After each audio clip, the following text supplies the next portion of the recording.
নমস্কার, news prime 7 এই মুহূর্তের সংবাদে সাথে রয়েছি আমি প্রিয়া। লাল বাহাদুর শাস্ত্রীর প্রয়াণ দিবসে শিলচর প্রেস ক্লাবে স্মরণ সভা। ভারতের দ্বিতীয় প্রধানমন্ত্রী লাল বাহাদুর শাস্ত্রীর সঙ্গে এই উপত্যকার এক নিবিড় যোগ রয়েছে। ভাষা আন্দোলনের পর রাজ্য সরকারের সঙ্গে যে চুক্তি হয় সেই সময় কেন্দ্রীয় স্বরাষ্ট্রমন্ত্রী ছিলেন লাল বাহাদুর শাস্ত্রী। মূলত তার নির্দেশে রাজ্য সরকার বরাকে বাংলা ভাষা লাগু করে, যা পরবর্তীতে শাস্ত্রী ফর্মুলা নামে খ্যাত। লাল বাহাদুর শাস্ত্রীর প্রয়াণ দিবসে শিলচর প্রেস ক্লাবে আয়োজিত স্মরণ সভায় বক্তব্য রাখতে গিয়ে এই কথাগুলো বলেন উপত্যকার অন্যতম লেখক, কবি, সাংবাদিক অতীন দাস। শিলচর প্রেস ক্লাবে বৃহস্পতিবার আয়োজিত হয় লাল বাহাদুর শাস্ত্রীর স্মরণ সভা। উপস্থিত ছিলেন বিশিষ্ট সমাজসেবী মৃদুল কুমার ধর, আকসার উপদেষ্টা রূপম নদী পুরকায়স্থ, প্রেস ক্লাবের সাধারণ সম্পাদক শঙ্কর দে, সহ সম্পাদক পাপলু দাস প্রমুখ। সভায় উপস্থিত বক্তারা শাস্ত্রীদের মৃত্যু রহস্য ভেদ করার জন্য বর্তমান কেন্দ্রীয় সরকারের কাছে দাবি জানান। শিলচর থেকে অজিত দাসের প্রতিবেদন, নিউজ প্রাইম 7। নিউজ প্রাইম 7-এর অন্যান্য আপডেট পেতে নিউজ প্রাইম 7-এর ফেসবুক পেজটি ফলো, লাইক, একটু শেয়ার করবেন। আমাদের ইউটিউব চ্যানেলটি দেখে থাকলে ইউটিউব চ্যানেলটি সাবস্ক্রাইব করুন। আমাদের উপস্থাপনা নিয়ে কোনো মতামত থাকলে কমেন্টে অবশ্যই জানাবেন। ধন্যবাদ। লাল বাহাদুর শাস্ত্রীর স্মৃতির প্রতি আমাদের কৃতজ্ঞতা জানাচ্ছি যে লাল বাহাদুর শাস্ত্রীর জন্যই আমরা এতদিন চলে বাংলা ভাষায় আমাদের যে এখন যে অধিকার, সেটা সেই শাস্ত্রী ফর্মুলার জন্যই হয়েছিল।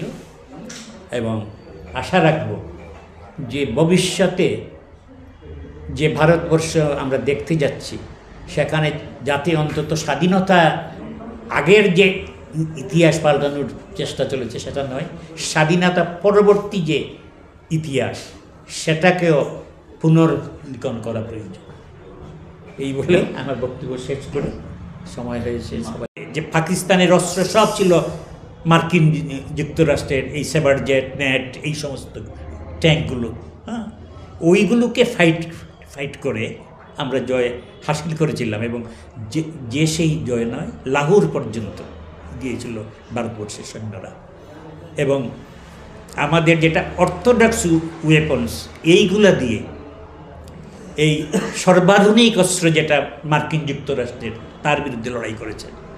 এবং মানুষের মনে একটা চেতনা, জয় জওয়ান জয় কিষাণ।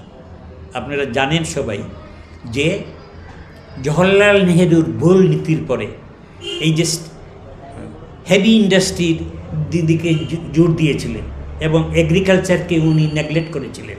এই জন্য এমন একটা সময় এসেছিল এই 60-এর দশকে যে ভারতবর্ষের মানুষ দুর্ভিক্ষের সময়, তার দেশে খাবার নেই। এই জন্য আমেরিকা থেকে এবং তাকে যে পরিকল্পিতভাবে হত্যা করা হয়েছিল, এটা সন্দেহের কোনো অবকাশ নেই। কিন্তু আজ পর্যন্ত কোনো সেটা তদন্ত সঠিক করতে যে তদন্ত হওয়া উচিত, এটা কেউ করেনি, কোনো সরকার করেনি। আমরা ভারতবর্ষের দুর্দণ্ড প্রতাপ প্রধানমন্ত্রী নরেন্দ্র মোদীজির হস্তক্ষেপ চাই।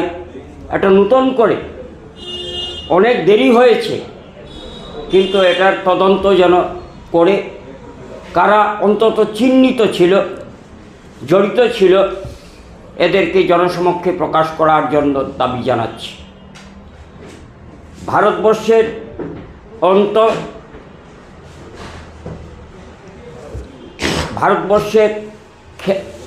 যে দাপুটে প্রধানমন্ত্রী হিসাবে এবং ভারতবর্ষের নাম আজকে যেভাবে আজকে আছে, সেটার উন্নতির ক্ষেত্রে সেই জন্য লাল বাহাদুর শাস্ত্রীকে শ্রদ্ধার সঙ্গে স্মরণ করতে হয়। অনেক দরিদ্র পরিবারে জন্মগ্রহণ করেও একমাত্র তার ধীশক্তি, মেধা জন্যে উন্নতির শিখরে উঠতে সক্ষম হয়েছিলেন। এবং এখানে আমার শ্রদ্ধেয় দাদা কবি সাংবাদিক অতীন দাস মহাশয় তার বিভিন্ন দিক নিয়ে আলোচনা করেছেন। আমরা যে এতদ অঞ্চলে বাংলা ভাষায় কথা বলছি,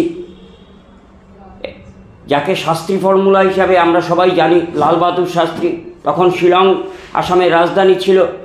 1961 19 মে গুলি চালানোর পর লাল বাহাদুর শাস্ত্রী তখন স্বরাষ্ট্রমন্ত্রী ছিলেন, দিল্লি থেকে ছুটে এসেছিলেন শিলংয়ে। যে শাস্ত্রী ফর্মুলা হয়েছিল যে বরাক উপত্যকার জন্যে, অর্থাৎ অবিভক্ত কাছাড় জেলা, আজকের বরাক উপত্যকা কাছাড় জেলার জন্য সরকারি ভাষা বাংলা এবং বড়দের জন্য বড় ভাষা এবং বাকি অঞ্চলের জন্য থাকবে অসমীয়া ভাষা। আমরা এই মহান নেতার প্রয়াণ আমরা মেনে নিতে পারি না। আজকে বাঙালি হিসাবে আমরা শ্রদ্ধার সঙ্গে তাকে স্মরণ করছি এবং ভারতবর্ষের নিপীড়িত, শোষিত, বঞ্চিত মানুষের প্রতীক ছিলেন লাল বাহাদুর শাস্ত্রী। এবং তাসখণ্ডে তাকে পরিকল্পিতভাবে যে হত্যা করা হয়েছিল, এর পেছনে কারা আজ পর্যন্ত ভারতবর্ষের মানুষ এটা জানতে পারেনি। এবং ভারতবর্ষের বর্তমান প্রধানমন্ত্রী যাতে কাল বিলম্ব না করে যারা এর পেছনে জড়িত ছিল, কারা হত্যা করেছিল এবং তদন্তের মাধ্যমে যেটা বেরিয়ে আসে এবং ভারতবর্ষের মানুষ উন্মুখ হয়ে সেদিকে তাকিয়ে রয়েছে। তাই এ ধরনের সৎ নেতা জন্যই তাকে অকালে এবং প্রাণ দিতে হয়েছিল। আমরা চাই যে লাল বাহাদুর শাস্ত্রীজির অকাল প্রয়াণ, যাকে পরিকল্পিতভাবে হত্যা, সেটা জনসমক্ষে প্রকাশ হোক এবং তখন অনেক অজানা তথ্য বেরিয়ে আসবে। ধন্যবাদ। ভারতবর্ষের বরেণ্য রাজনীতিবিদ, প্রধানমন্ত্রী হিসেবে যিনি কার্যত এদেশের এক নতুন ইতিহাস তৈরি করেছিলেন, লাল বাহাদুর শাস্ত্রীর আজ 58তম প্রয়াণবার্ষিকীতে বরাক নাগরিক সংসদের পক্ষ থেকে আমরা তার স্মৃতির উদ্দেশ্যে বিনম্র প্রণতি নিবেদন করছি। লাল বাহাদুর শাস্ত্রী তার যে মর্মান্তিক প্রয়াণ ঘটেছিল, আজও কিন্তু সেটিকে আমরা রহস্য মৃত্যু বলে মনে করি। 1963 সালের 10 জানুয়ারি সোভিয়েত রাশিয়ার অঙ্গরাজ্য উজবেকিস্তানের রাজধানী তাশকন্দে ভারত পাক যুদ্ধের যে চুক্তি সম্পাদিত হয়েছিল, সেটি সম্পন্ন হওয়ার পর 11 জানুয়ারি তার সেই রহস্য মৃত্যু ঘটে। আজও কিন্তু এই রহস্য মৃত্যুর কোনো ধরনের তদন্ত হয়নি বলেই আমরা মনে করি। কার্যকর কোনো কিছুই এত বছরে প্রকাশ্যে আসেনি। এটি ভারতবাসী হিসেবে আমাদের সকলের কাছেই অত্যন্ত পরিতাপের, অত্যন্ত দুঃখজনক একটি অধ্যায় বলে আমরা মনে করি। আর বরাক উপত্যকার সঙ্গে তার যে নিবিড় যুগ ছিল, স্বরাষ্ট্রমন্ত্রী হিসেবে 1961 সালে ভাষা আন্দোলনের 11 শহীদের আত্মত্যাগের পর শাস্ত্রী ফর্মুলা গৃহীত হয়েছিল, যেখানে এই অঞ্চলে বাংলা ভাষার অধিকার প্রতিষ্ঠিত হয়েছিল। সব মিলিয়ে আমরা মনে করি যে লাল বাহাদুর শাস্ত্রী রেলমন্ত্রী হিসেবে, স্বরাষ্ট্রমন্ত্রী হিসেবে এবং প্রধানমন্ত্রী হিসেবে তিনি ভারতবর্ষের রাজনীতিতে গৌরবোজ্জ্বল অধ্যায়ের সূচনা করেছিলেন। পরে নানা কারণে সেই অধ্যায়কে আমরা ধরে রাখতে পারিনি এবং জয় জওয়ান জয় কিষাণ বলে তিনি ভারতবর্ষে যে নতুন যুগের সূচনা করেছিলেন, আজ অবশ্যই সেদিকে আমাদের ফিরে তাকাতে হবে।